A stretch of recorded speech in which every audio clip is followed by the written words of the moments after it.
Good afternoon everyone and welcome to my vlog. My name is James Cook. Today I want to talk about what happens if you don't have off-street parking at home. So you can't charge your EV at home, because everyone knows charging an EV at home is great and mostly significantly cheaper than driving a petrol or diesel car. So the question I'm going to be answering today is, if you don't have home charging, are you better off getting a diesel, or is an EV still a viable option for you? So apparently about 40% of houses in the UK don't have off-street parking. And as a lot of you are aware, I'm sure, charging your EV at home is considerably cheaper than charging it basically anywhere else, usually. And this is sort of a relevant question for me, although there is absolutely no chance I'm going to be getting rid of this car because I love it and I've had it for 8 years and I hope to have it for another 8 years, touch wood. But one of the things that might happen in the next sort of 6 to 12 months or so is I may well find myself moving out of the house that we're currently in and getting a different house to live in, which is great, except as the point will be to sort of downsize a little bit and hopefully have a place that's a bit cheaper, it might not be possible that I actually have at-home charging anymore, which will be the first time in my life ever if this happens. Honestly, I'm hoping it doesn't and probably won't, but I'd still like to know, you know, how cheap is it running an EV when you have to go to other places to charge up? So in order to narrow down the actual sort of the investigation that I need to do, because I don't want to actually list every charge provider in the whole of the UK and what they charge, what I've done is I've had a look at where I live and the kind of charge posts that are around me, and I've had a bit of a think as to sort of what sort of places I would want to charge my car if I couldn't do that at home. And basically I think there's 3 main places that I will probably end up charging the car. There's the golden oldie of while you're shopping. Absolutely, that's great. A couple of hours on a nice fast charger, it'd put in plenty of range. The next option is at a gym. And the other option, of course, is, you know, the sort of the quick chargers you find in motorway service stations and things like that, the sort of the more road trip chargers. So at my local shopping area, they have quite a few Podpoint posts, and quite handily, the Podpoint posts at this sort of retail park are actually free to use. Now, I don't expect that that's going to carry on.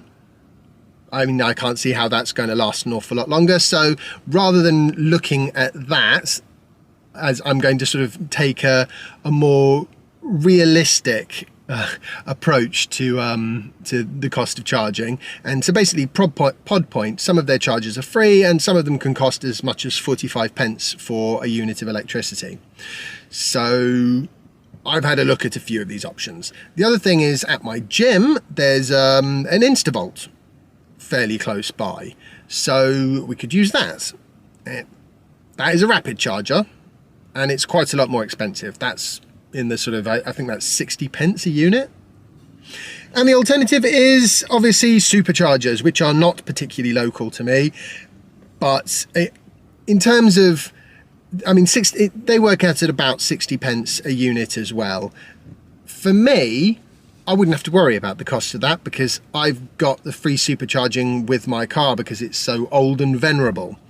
But for somebody who's just bought a new Tesla, that would obviously be something they would have to factor in. So it's sort of 60p sort of seems to be a fairly, well, I wouldn't call it reasonable, but it seems to be what a lot of the rapid charge providers charge. In order to research the various places that I'm, going to be potentially in this, future world plugging my car into, I have used a site called Zapmap, which is brilliant for finding chargers and getting other useful bits of information about sort of what network they're on. Are they likely to work? It's kind of like social networking, but for people with EVs. So yeah, I recommend that one for the whim. Obviously there are other places you can go which will give you the same information, but Zapmap is the one I like. Now, if I was unfortunate enough to have a diesel car, how much would that cost per mile in fuel? Well, a bit of a quick search on the internet seems to suggest that for a similar-ish sized car to this one, it's probably about 18 pence a mile. And per unit of electricity, I would get at least 3 miles in this Tesla. So I have done a bit of calculating, and here are the results. It's about £150 a month for, you know, running the diesel car. An EV on the really cheap sort of 14 pence a unit electricity is like just under 40 quid a month, which is a lot cheaper, so that's great. If you're rapid charging, then it's actually slightly more expensive than diesel. Yikes. Now obviously in the real world it's always a mix of these different charging sources, and basically how it works out is once you get up to about 55p per unit, that is the price of diesel. And you've got an EV which takes a lot longer to charge and requires a little bit more thought and planning in terms of refueling, at least until there's a lot more rapid chargers, and even then you've still got to plan it a bit more. So yeah, I definitely think we would want it to come in cheaper than diesel. I mean, that is the whole point, right? It's not just save the planet, it's also save your wallet. Particularly important these days with the cost of living crisis. So there we have it.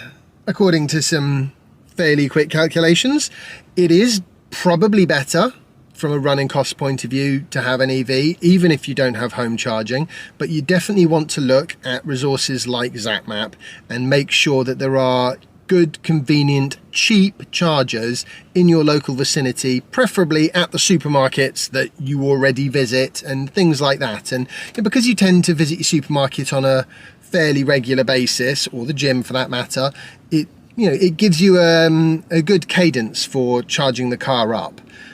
And then if you go on longer journeys, of course, then you're going to want to do something like Supercharge or whatever en route.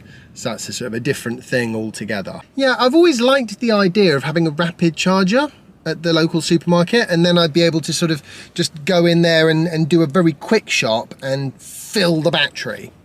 Unfortunately, at these sorts of prices, it's probably not a goer. So what are we going to do in order to fix this situation? Because of course, you know, the other 40% of people are going to have to get EVs eventually. That's just the way it's going.